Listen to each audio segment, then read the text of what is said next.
हम लोगों ने बेटा इंटरफेरेंस पढ़ा, और क्या पढ़ा इंटरफेरेंस में?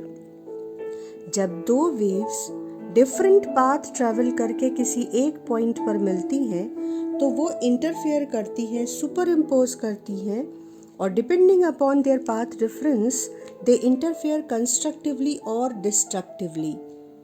और सुपरपोजिशन से दो वेव्स के एक खास किस्म का पैटर्न मिलता है जिसको हम इंटरफेरेंस पैटर्न कहते हैं। अब हम लोग आज इंटरफेरेंस को ठीक से अच्छी तरह से समझेंगे, जिससे इंटरफेरेंस पर कोई भी न्यूमेरिकल हो या लॉजिकल क्वेश्चन हम उसको आंसर कर सकें। तो इसकी शुरुआत हम करेंगे यंग्स डबल स्लिट एक्सपेरिमेंट से। यंग्स डबल स्लिट एक्सपेरिमेंट वो एक्सपेरिमेंट था जिसने सबसे पहले इंटरफेरेंस पैटर्न को दिखाया कि वो कैसा दिखता है और किस एक्सपेरिमेंटल सेटअप से हम इंटरफेरेंस पैटर्न को देख सकते हैं। तो चलो इंटरफेरेंस पैटर्न दिखाने वाले इस यंग्स डबल स्लिट एक्सपेरिमेंट के अरेंजमेंट को समझते हैं। इस सेटअप में उन्होंने एक स्लिट ली, बहुत फाइन स्लिट। क्यों फाइन स्लिट ली? क्योंकि आप इंटरफेरेंस या डिफ्रैक्शन देखने के लिए स्लिट के डायमेंशन को जब तक वेवलेंथ ऑफ लाइट की डायमेंशन के ऑर्डर का नहीं रखेंगे तब तक आपको ये पैटर्न नहीं दिखेंगे, ये फिनोमेना नहीं दिखेगा। तो उन्होंने एक स्लिट ली जो बहुत फाइन थी, और इस स्लिट को उन्होंने एक मोनोक्रोमेटिक लाइट से इल्यूमिनेट किया। मोनोक्रोमेटिक लाइट मतलब वो लाइट जिसमें सिर्फ एक वेवलेंथ होती है। ये स्लिट जिसे हमने एस लेबल किया है, इससे एक वेव फ्रंट ओरिजिनेट हुआ, सिलिंड्रिकल, क्योंकि ये लाइन्स लाइट सोर्स है। सिलिंड्रिकल वेवलेंथ उनके आगे रखी हुई दो और फाइन स्लिट्स पे गिरता है। ये जो दोनों स्लिट्स हैं ये फाइन भी हैं और बहुत क्लोजली स्पेस्ड हैं। इन दोनों स्लिट्स को हमने नाम दिया S1 और S2। इन पर कौन सा वेव फ्रंट इंसिडेंट हुआ? Cylindrical wave front. ये बहुत इंपॉर्टेंट क्वेश्चन है कि which type of wave front incidents on the two slits S1 and S2 in Young's double slit experiment. तो हमारा क्या आंसर होगा? It's a cylindrical wave front. अब जब cylindrical wave front S1 S2 पर incident होता है तो ये सेकेंडरी सोर्स की तरह एक्ट करती हैं और सेकेंडरी वेवलेट्स इन दोनों स्लिट से निकलती है। ये सेकेंडरी वेवलेट्स फर्दर रास्ता तय करके इस स्क्रीन पर इंसिडेंट होती है। इस स्क्रीन पर डिपेंडिंग अपॉन कि दोनों कितना रास्ता ट्रैवल करके आ रही हैं, वो कंस्ट्रक्टिवली या डिस्ट्रक्टिवली इंटरफेयर करती है और एक खास किस्म का पैटर्न हमको देती है। तो जो लाइट S1 S2 से चली और ठीक बीच के पॉइंट पर स्क्रीन में पहुंची, वो दोनों लाइट्स जो हैं वो सेम पाथ ट्रैवल करके पहुंची। तो पाथ सेम मतलब path difference zero. Path difference zero मतलब फेज डिफरेंस जीरो। तो जीरो फेज डिफरेंस का मतलब हो गया कि वो दोनों एक दूसरे की इंटेंसिटी को सपोर्ट करती हैं और कंस्ट्रक्टिवली इंटरफेयर करके एक ब्राइट लाइट पैच, जिसे हम फ्रिंज कहेंगे, वो प्रोड्यूस करती हैं। लेकिन अगर आप इनके अगल बगल के दो पॉइंट्स में से किसी पॉइंट को देखते हैं, तो मान लो इस पॉइंट को सेलेक्ट करो, तो इस पॉइंट पर जो लाइट पहुंचेगी वो S1 S2 से अलग अलग रास्ता ट्रैवल करके पहुंचेगी। अब अगर ये जो पाथ डिफरेंस दोनों वेव्स का था ये λ/2 हो या ऑड मल्टीपल ऑफ λ/2, 3 λ/2 हो, 5 λ/2 हो, तो जब ये यहाँ पर मिलेंगी तो ये एक दूसरे को डिस्ट्रक्टिवली इंटरफेयर करेंगी और एक डार्क फ्रिंज मिलेगी। डार्क फ्रिंज मिलेगी तब जब दोनों की इंटेंसिटी बिल्कुल इक्वल हो, नहीं तो जो यहाँ इंटेंसिटी रिजल्टेंट होगी वो दोनों इंटेंसिटीज का डिफरेंस होगी। और अगर ये दोनों S1 S2 से चली और फिर जब ये यहाँ पहुँची तो इन्होंने अगर λ, 2 λ, 3 लैम्डा पाथ डिफरेंस ट्रैवल किया है तो ये एक दूसरे को सपोर्ट करेंगी, कंस्ट्रक्टिवली इंटरफेयर करेंगी और मैक्सिमम इंटेंसिटी वाली लाइट यहाँ प्रोड्यूस होगी। तो 2-3 खास बातें यंग्स डबल स्लिट एक्सपेरिमेंट में। पहला, जो स्लिट्स की डायमेंशन है वो dimension of order of wavelength of the light होनी चाहिए, तभी ये फिनोमिना विजिबल होगा। दूसरा, इस स्लिट को हम मोनोक्रोमेटिक लाइट से इल्यूमिनेट कराएंगे, जैसे कि रेड लाइट की बीम को इंसिडेंट कराया इस वाली स्लिट पर। तो यहाँ से जो वेव निकली वो इन दोनों पर पड़ेगी और सेकेंडरी वेवलेट्स स्क्रीन पे इंटरफेयर करेंगी। तीसरा, सिलिंड्रिकल वेव फ्रंट ओरिजिनेट होगा स्लिट एस से और सिलिंड्रिकल वेव फ्रंट ही S1 S2 पर इंसिडेंट होगा। चौथा, कि depending upon the path difference, अगर ये पाथ डिफरेंस λ/2, 3 λ/2, 5 λ/2 है तो स्क्रीन पर डिस्ट्रक्टिवली इंटरफेयर करके डार्क पैच प्रोड्यूस करेंगी दोनों वेव्स। और अगर ये पाथ डिफरेंस दोनों स्लिट से चलकर lambda, 2 lambda, 3 lambda, 4 lambda, 5 lambda यानी इंटीग्रल मल्टीपल ऑफ लैम्डा होगा तो ये दोनों कंस्ट्रक्टिवली इंटरफेयर करके इस तरीके से ब्राइट पैच प्रोड्यूस करेंगी। और लास्ट पॉइंट है, इन फ्रिंजेस को खास फोकस करते हैं, इनको ध्यान से देखो।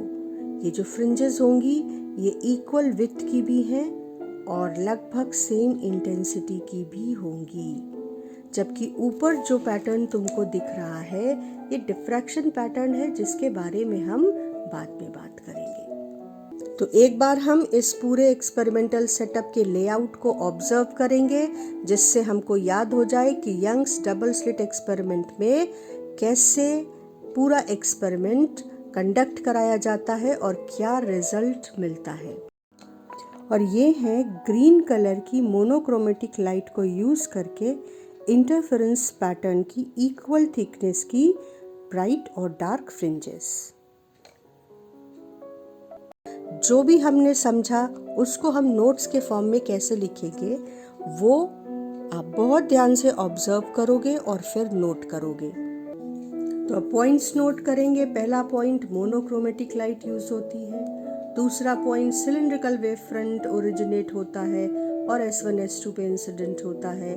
तीसरा पॉइंट, S1 S2 से सेकेंडरी सोर्स की तरह S1 S2 एक्ट करेंगे और सेकेंडरी वेवलेट्स ओरिजिनेट होंगी और ये फाइनली स्क्रीन पर इंटरफेयर करेंगी। और आप वीडियो पॉज करके इन पॉइंट्स को ध्यान से पढ़ सकते हैं, बट आई वुड सजेस्ट कि आप इसको अपने आप से लिखें। एंड नेक्स्ट पॉइंट होगा कि depending upon path difference they will constructively or destructively interfere and produce an interference pattern.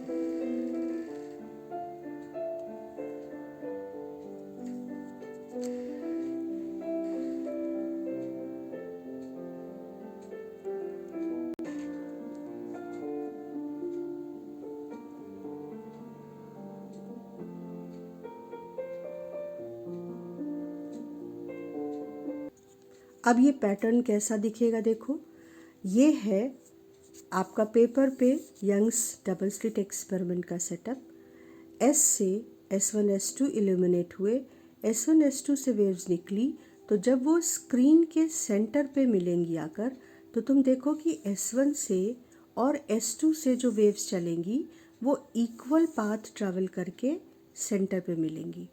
तो उनके बीच जो पाथ डिफरेंस होगा वो ज़ीरो होगा और फेज डिफरेंस भी ज़ीरो होगा, तो वो एक दूसरे को इन्हेंस करेंगी।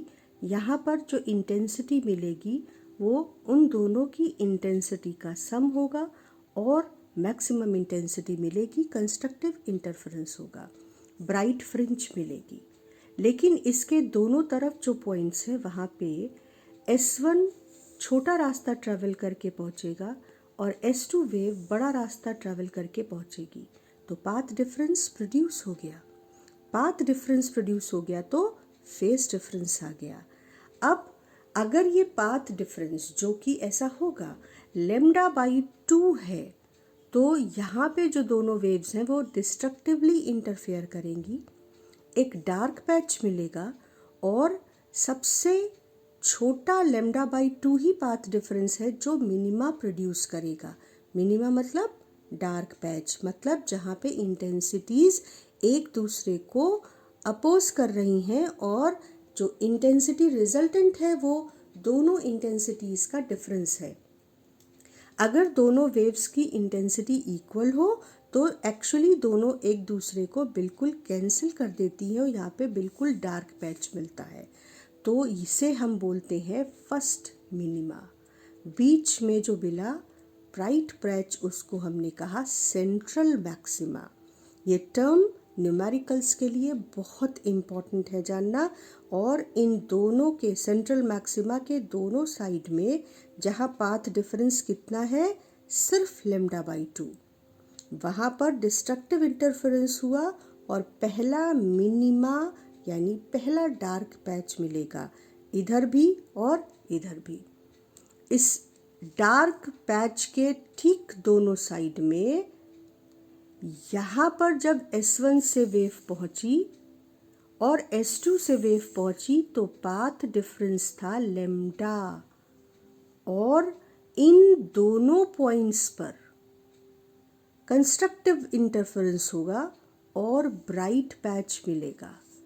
तो सेंट्रल मैक्सिमा के बाद जो पहला ब्राइट पैच दोनों साइड में मिलेगा, ब्राइट फ्रिंज, उसको हम कहेंगे फर्स्ट मैक्सिमा। उसके बाद जो नेक्स्ट डार्क फ्रिंजेस हैं वो मिलेंगी S1 और S2 के बीच पाथ डिफरेंस के 3 लेमडा बाई 2 हो जाने पर, और इसको हम बोलेंगे सेकेंड मिनिमा। Second minima. और इसके ठीक साइड में इधर भी और इधर भी दोनों वेव्स के बीच का पाथ डिफरेंस हो जाएगा 2 लेमडा और जो ब्राइट पैच मिलेगा उसको हम नाम देंगे सेकेंड मैक्सिमा। सिमिलरली इसके इस साइड में और इसके इस साइड में जो डार्क पैचेस डिस्ट्रक्टिव इंटरफेरेंस होगा वो S1 से और S2 से जो वेव पहुंचेंगी उनके बीच पाथ डिफरेंस हो जाएगा 5 लेमडा बाई 2। रिकॉल करो, सेंटर पे पाथ डिफरेंस 0, फेज डिफरेंस 0। दोनों साइड में फर्स्ट मिनिमा मिलेगा पहले और path difference lambda by 2, phase difference pi. इस फर्स्ट मिनिमा के दोनों साइड में पहला मैक्सिमा मिलेगा। सेंट्रल मैक्सिमा के बाद पहला मैक्सिमा मिलेगा जब पाथ डिफरेंस हो लेमडा और फेज डिफरेंस हो 2 पाई। फर्स्ट मैक्सिमा के ठीक बगल में आपको सेकंड मिनिमा मिलेगा। Destructive interference, path difference 3 lambda by 2, phase difference 3 पाई। इन दोनों के ठीक बाद सेकंड मैक्सिमा मिलेगा। सेकंड मैक्सिमा के लिए path difference 2 lambda, phase difference 4 पाई और इसके ठीक दोनों तरफ थर्ड मिनिमा मिलेगा और थर्ड मिनिमा मिलेगा 5 लेमडा बाई 2। तो अब याद करने के लिए अगर आप पाथ डिफरेंस के टर्म्स में कंडीशन रखेंगे तो कंस्ट्रक्टिव इंटरफेरेंस के लिए पाथ डिफरेंस होना चाहिए लेमडा, 2 लेमडा, 3 लेमडा, 5 लेमडा, यानी इंटीग्रल मल्टीपल ऑफ लेमडा। लेकिन डिस्ट्रक्टिव इंटरफेरेंस के लिए पाथ डिफरेंस होना चाहिए lambda by 2, 3 lambda by 2, 5 lambda by 2, मतलब odd multiple of lambda by 2। तो पाथ डिफरेंस या तो odd multiple of lambda by 2 या इंटीग्रल मल्टीपल ऑफ लेमडा। अब फेज डिफरेंस पे आ जाओ। एक चीज ध्यान रखो, लेमडा बाई 2 पाई के कॉरस्पॉन्डिंग एंगल है, पाथ डिफरेंस है, और लेम्डा 2 पाई के कॉरस्पॉन्डिंग पाथ डिफरेंस है। तो जहाँ लेम्डा बाई 2 होगा वहाँ फेज पाई होगा, लेकिन जहाँ लेम्डा होगा वहाँ फेज 2 पाई होगा। तो आप पाथ डिफरेंस के फॉर्म में लर्न करें, और फिर आप जब उसको फेज डिफरेंस के फॉर्म में कन्वर्ट करना चाहें तो लेम्डा बाई 2 मतलब पाई, लेम्डा मतलब 2 पाई। इस एनालिसिस को हम लोग मैथमेटिकली अभी करेंगे और समझेंगे भी, लेकिन लेम्डा बाई 2 अगर है तो तुम देखो odd multiple of lambda by 2, तो odd multiple of pi, simple, odd multiple of lambda by 2 तो ऑड मल्टीपल ऑफ पाई। यहाँ देखो इंटीग्रल मल्टीपल ऑफ लेम्डा तो इवन मल्टीपल ऑफ पाई। क्यों? क्योंकि lambda integral multiple of lambda है। अगर तुम याद करने के लिए समझना चाहो तो लेम्डा को आप 2 लेम्डा बाई 2 भी लिख सकते हो, 2 लेम्डा बाई 2, यानी integral even multiple of lambda by 2। तो even multiple of lambda by 2 तो इवन मल्टीपल ऑफ पाई। तो constructive phase difference even multiple of pi, constructive path difference even multiple of lambda by 2, destructive path difference odd multiple of lambda by 2, destructive phase difference odd multiple of pi. तो ये हो गया screen पे number of maxima minima और उसके corresponding path difference और phase difference. ये अगर लर्न हो गया तो आपको न्यूमेरिकल करने में कोई दिक्कत नहीं आनी। तो अब ये कंडीशंस नोट करके बॉक्स में करो। कंस्ट्रक्टिव इंटरफेरेंस का मतलब है कि पाथ डिफरेंस एन लेम्डा हो, और याद करने के लिए इसको आप 2 से मल्टीप्लाई और डिवाइड करो। तो आप याद करो even multiple of lambda by 2 या इवन मल्टीपल ऑफ पाई तो constructive interference, odd multiple of lambda by 2 या ऑड मल्टीपल ऑफ पाई तो डिस्ट्रक्टिव इंटरफेरेंस।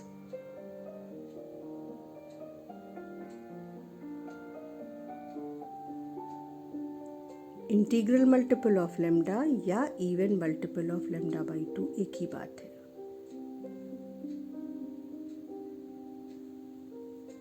तो अब जो हमने स्क्रीन पे पैटर्न समझा, सेंट्रल मैक्सिमा कब मिलेगा,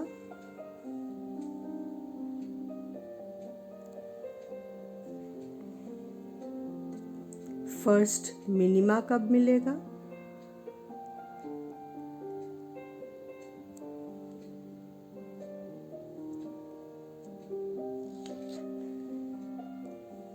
फर्स्ट मैक्सिमा कब मिलेगा,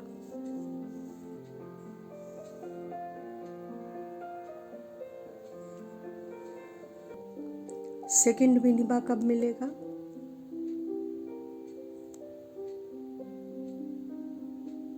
और सेकंड मैक्सिमा कब मिलेगा।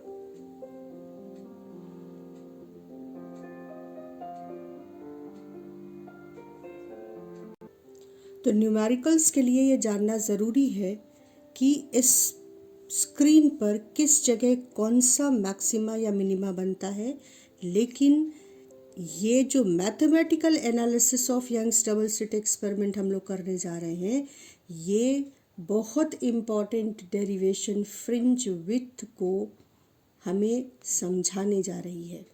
तो इस पर फोकस करेंगे। कैसे? ये स्लिट एस से लाइट इंसिडेंट होती है S1 S2 पर, और यहाँ से ये किसी जनरल पॉइंट P पर स्क्रीन के पहुँचती है। तो अब S1P और S2P का पाथ डिफरेंस ये डिसाइड करेगा कि यहाँ पर मैक्सिमम इंटेंसिटी मिलेगी या मिनिमम इंटेंसिटी, और ये P सेंटर से कितनी दूर है, सेंटर को हम O से रिप्रेजेंट करेंगे। तो सेंटर से कितनी दूर है, Y डिस्टेंस दूर है।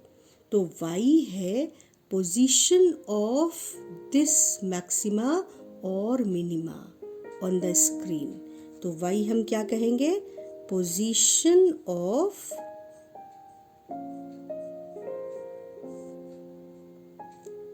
fringe जो P पे मिल रही है।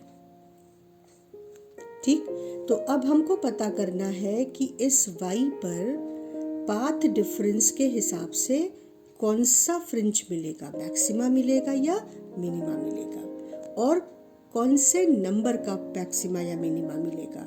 तो हमने क्या किया कि पाथ डिफरेंस जानने के लिए S1 से S2 पे एक परपेंडिकुलर ड्रॉप किया और उसके पीछे एक बहुत बढ़िया लॉजिक है। क्यों हमने ये परपेंडिकुलर ड्रॉप करके ये कहा कि ये जो डिस्टेंस है ये S2 की वेव ने एक्स्ट्रा चली। क्यों हमने कहा कि यही पाथ डिफरेंस है? तो इसके पीछे एक पूरा अप्रॉक्सीमेशन कंडीशन का सिस्टम लाई करता है। सिस्टम क्या कहता है, ध्यान से सुनो। S1 S2 के बीच की डिस्टेंस को हम अल्फाबेट स्मॉल d से रिप्रेजेंट करेंगे और इन स्लिट्स और स्क्रीन के बीच की डिस्टेंस को हम कैपिटल D से रिप्रेजेंट करेंगे। ये स्टैंडर्ड रिप्रेजेंटेशंस हैं, सिंबल्स। अब अगर D S1 S2 से बहुत बड़ा है, इस सेपरेशन से बहुत बड़ा है, जैसा कि हमने एक्सपेरिमेंटल सेटअप का जो लेआउट लिया था उसमें हमने देखा भी था। अब स्क्रीन की इन दो स्लिट से डिस्टेंस के कंपैरिजन में इन दोनों स्लिट्स का सेपरेशन देखो। ये जो सेपरेशन है ना, ये स्मॉल d है और इन दोनों स्लिट्स को इससे भी पास एक्चुअल एक्सपेरिमेंट में रखा जाता है। तो अब सोचो तुम कि अगर हमने सिर्फ इतना पास रखा है तब भी इन दोनों के बीच की डिस्टेंस d इस डिस्टेंस से काफ़ी कम है, जबकि एक्चुअल एक्सपेरिमेंट में ये डिस्टेंस मीटर्स में होती है और ये डिस्टेंस मिलीमीटर्स में होती है, बल्कि उससे भी छोटी। तो ये दोनों जो रेज हैं ये इस पॉइंट P पर स्क्रीन के कितने छोटे एंगल पर जाकर मिल रही हैं। और अगर मैं ये जो मॉडल का लेआउट है इसको एक्चुअल एक्सपेरिमेंट में कन्वर्ट करूं तो ये जो डिस्टेंस है ये 1 मीटर से भी ज़्यादा होगी। तो ये जो दोनों S1 और S2 से चलने वाली रेज हैं, इन दोनों के बीच का एंगल बहुत बहुत छोटा होता है, एक्चुअली टेंडिंग टू 0। और जिन दो लाइंस के बीच का एंगल 0 होता है, they are actually approximately parallel to each other. तो ये है लॉजिक जो पहले तुम्हें क्लियर होना चाहिए कि S1 S2 को बहुत पास रखा जाता है और उसके कंपैरिजन में ये जो स्क्रीन है ये बहुत दूर होती है। उसकी वजह से S1P और S2P जो दोनों रेज हैं ये लगभग पैरेलल होती हैं और इस वजह से इनके बीच का एंगल लगभग 0 होता है। ये लगभग पैरेलल होती हैं। तो हम यहाँ पर सेफली एक अप्रॉक्सीमेशन मैथमेटिकली यूज़ कर सकते हैं।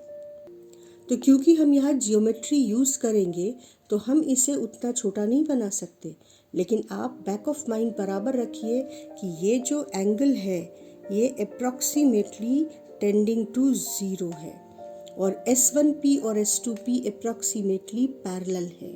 और अगर दो पैरेलल लाइंस के बीच आपको ये जानना हो कि एक दूसरे से कितनी लंबी है, तो आप छोटी लाइन से बड़ी लाइन पर परपेंडिकुलर ड्रॉप कर दीजिए। तो ये जो एक्स्ट्रा लाइन है बस यही इन दोनों की लेंथ की डिफरेंस है।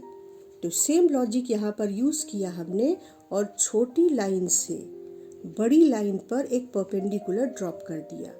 ये परपेंडिकुलर बताएगा कि बड़ी लाइन कितनी बड़ी है, यानी पाथ डिफरेंस दोनों में कितना है।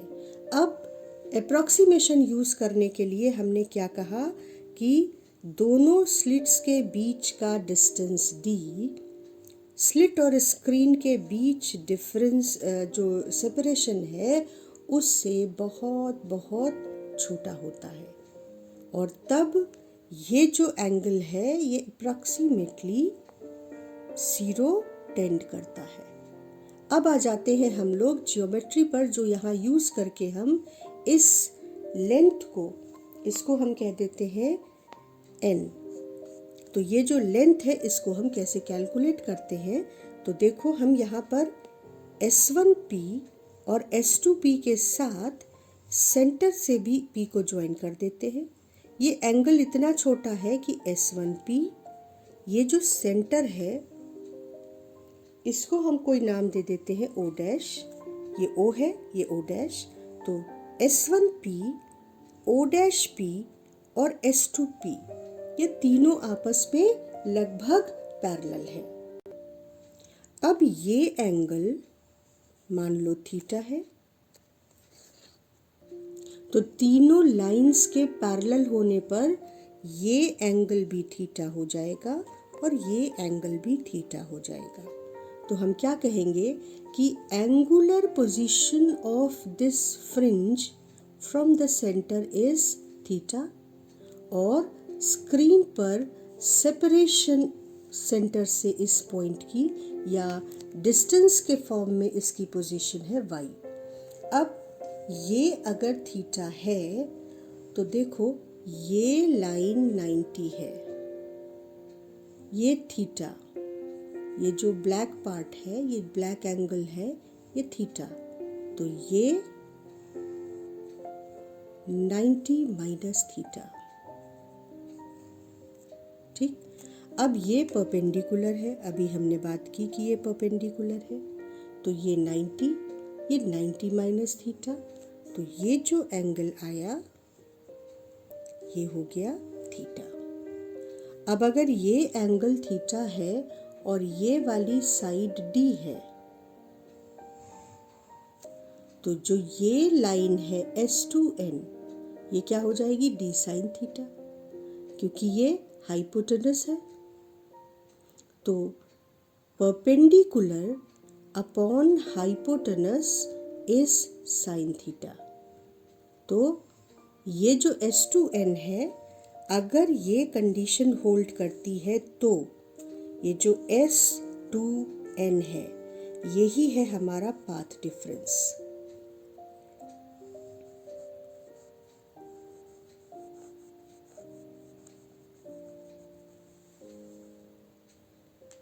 और ये फाइनली होगा S2N हमारा हो जाएगा D साइन थीटा। तो पाथ डिफरेंस हो गया D साइन थीटा, लेकिन अभी तो हमने बोला कि थीटा बहुत छोटा है, टेंडिंग टू 0। तो अगर थीटा बहुत छोटा है तो sine theta will approximately be equal to tan theta, and that in turn will approximately be equal to theta. तो sin theta को हम लिख सकते हैं S2N is D tan theta। और अब हम इस ट्राइंगल से tan theta की वैल्यू कैलकुलेट कर सकते हैं। देखो कैसे, इस ट्राइंगल से, जिसको हम येलो शेडेड कर देते हैं, O डैश पी ओ, इस येलो शेडेड ट्राइंगल में tan theta is equal to perpendicular upon base. तो S2N is D tan theta and that in turn is equal to perpendicular, that is y, upon base, that is capital D. तो path difference delta x is dy upon capital D। अब थोड़ा सा technical terms और use करते हैं। मान लेते हैं कि ये nth फ्रिंज है और nth ब्राइट फ्रिंज है।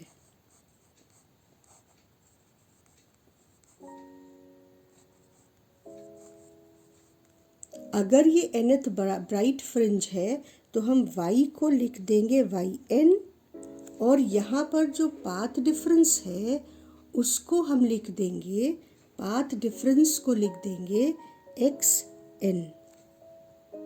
तो ये हो गया yn और ये हो गया xn।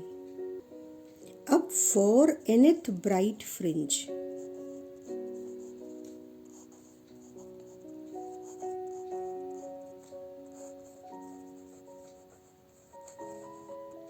This path difference should be equal to, आपको पता है, integral multiple of lambda.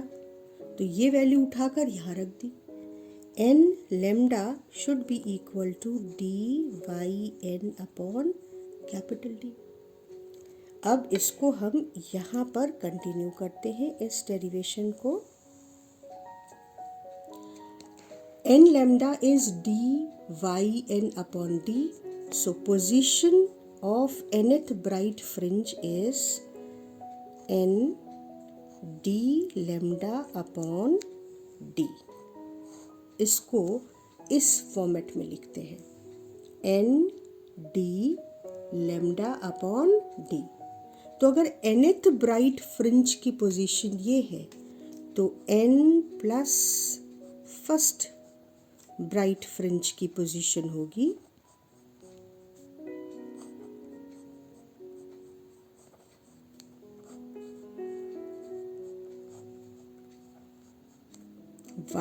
yn plus 1 is n plus 1, n की जगह n plus 1 और d lambda upon small d।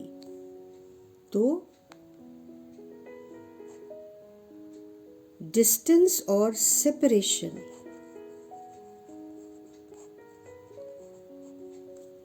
Between two consecutive fringes, bright fringes,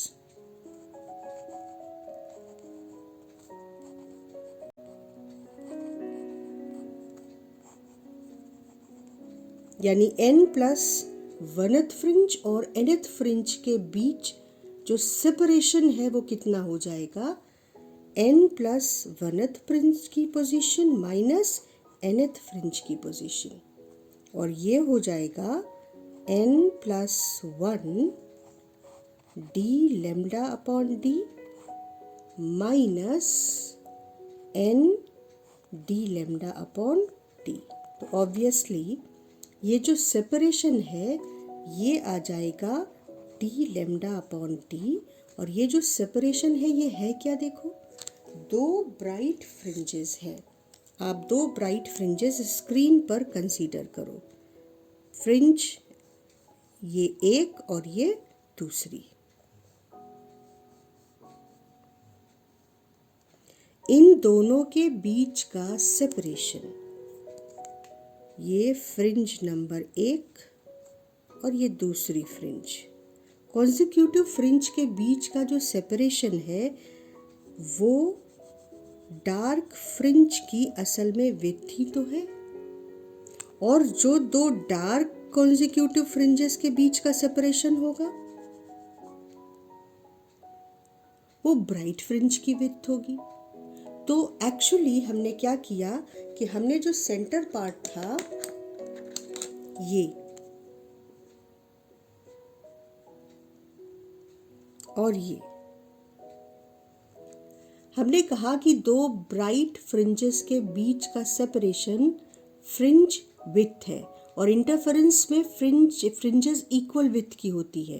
तो या तो हम दो डार्क फ्रिंजेस के बीच का सेपरेशन निकाल ले या दो ब्राइट फ्रिंजेस के बीच का सेपरेशन निकाल ले, सेम आएगा, और उसको हम कहेंगे फ्रिंज विड्थ। तो फ्रिंज विड्थ को कैसे डिफाइन किया, separation between two consecutive bright fringes और टू कॉन्जिक्यूटिव डार्क फ्रिंजेस, और ये जो सेपरेशन है जिसे हमने फ्रिंज विड्थ भी कहा, इसको हमने अल्फ़ाबेट, ग्रीक अल्फ़ाबेट बीटा से रिप्रेजेंट किया, और इसकी वैल्यू कैसे आई, nth ब्राइट फ्रिंज और n प्लस वनथ ब्राइट फ्रिंज की पोजीशंस के बीच का जो सेपरेशन था वो ही फ्रिंज विड्थ हो गई। तो अब ये बहुत बहुत इम्पॉर्टेंट फॉर्मूला है, हर तरह से इम्पॉर्टेंट है बोर्ड के लिए भी, मेंस और नीट के लिए भी, कि ये आपके न्यूमेरिकल में भी आ सकता है और ये पूरा डेरिवेशन खुद में बहुत इम्पॉर्टेंट है।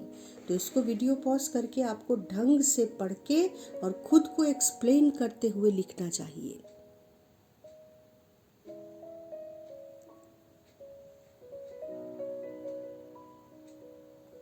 और कंडीशन की, जिस कंडीशन में ये फॉर्मूला होल्ड करता है,